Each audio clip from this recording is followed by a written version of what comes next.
साल 2009 इंडिया और न्यूजीलैंड के बीच एक ऐसा ऐतिहासिक रोमांचक मैच खेला गया जिस मैच के दौरान सचिन ने अपने दोहरे शतक को टीम के लिए बलिदान कर दिया और मैच के बीच में मैदान छोड़ दिया।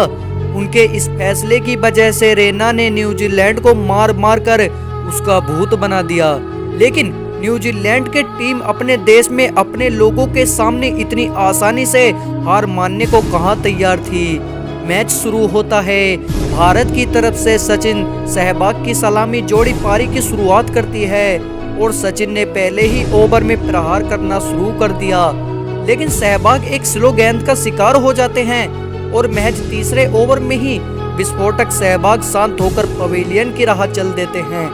सभी खिलाड़ी बॉलर को विकेट मिलने की बधाइयां दे रहे थे, लेकिन उनको अभी पता ही नहीं था कि भगवान इस मैच में क्या करने वाला है। और सचिन ने अगले ही ओवर में चौका मार दिया और उसके बाद सऊदी की गेंद को भी बाउंड्री की सैर करवाई। तो गौतम भी गंभीरता से अपनी पारी को आगे बढ़ा रहे थे और सचिन के शॉट्स का तो कोई जवाब ही नहीं था। भारतीय टीम का स्कोर 10 ओवर की समाप्ति पर 98 रन हो जाता है, लेकिन 13वें ओवर में बटलर की गेंद पर गौतम गंभीर ने क्लासेन को कैच थमा दिया और पवेलियन चल दिए। उसके बाद युवराज मैदान पर आते हैं और आते ही दर्शनीय कवर ड्राइव मारकर दर्शकों का मन मोह लेते हैं। तो वहीं दूसरी तरफ सचिन अपने सुनहरे शॉट से पूरी दुनिया जीतने पर तुले थे। इसके तुरंत बाद सचिन ने इसी चौके के साथ अपना 50वां पूरा कर लिया और अपना बल्ला लहराकर सचिन ने इसका जश्न मनाया, लेकिन युवराज के अगले ही ओवर में एक जोरदार झटका मार अपने इरादे जाहिर कर दिए।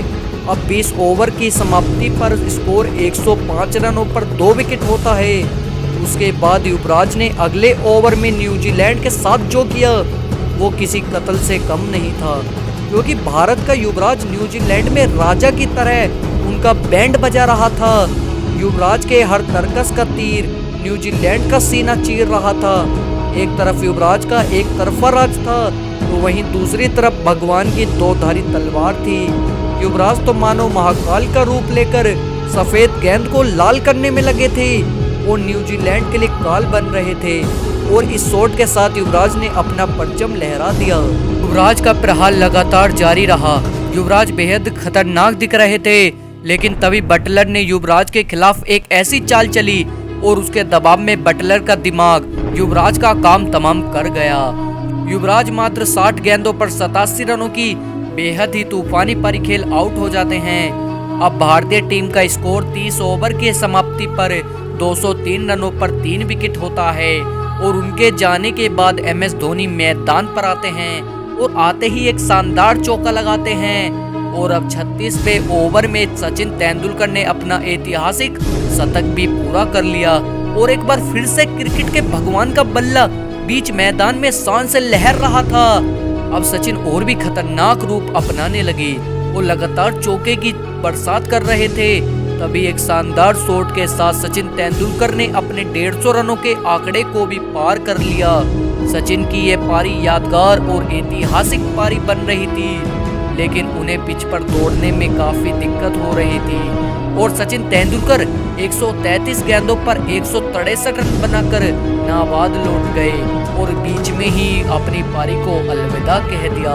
अब यहां से मैच 5 ओवर का खेल बाकी था और स्कोर था 338 रन। अब धोनी का साथ निभाने सुरेश रैना मैदान पर आते हैं और आते ही 46वें ओवर में सऊदी को आड़े हाथ लेते हैं और आखिरी की 2 गेंदों पर शानदार 2 छक्के लगा देते हैं। रैना ने 50 ओवर समाप्त होते होते स्कोर को 392 रनों तक पहुंचा दिया। अब इस मैच को जीतने के लिए न्यूजीलैंड को 50 ओवर में 393 रन बनाने थे। ब्रेंडन मैकुलम और जेसी राइडर पारी का आगाज करते हैं और दोनों बल्लेबाजों ने शुरुआत से ही टीम इंडिया पर आक्रमण करना प्रारंभ कर दिया। राइडर अपनी शानदार कवर ड्राइव लगा रहे थे, उधर मैकुलम भी चौके लगा रहे थे।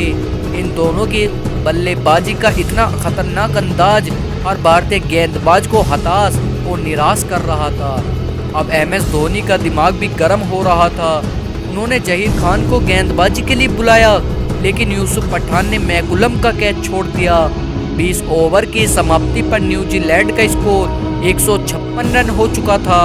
राइडर अपने शतक के करीब पहुंच चुके थे, लेकिन तभी सुरेश रैना ने मैकुलम को रन आउट कर न्यूजीलैंड को पहला झटका दे दिया और यह मैच का सबसे बड़ा टर्निंग पॉइंट था।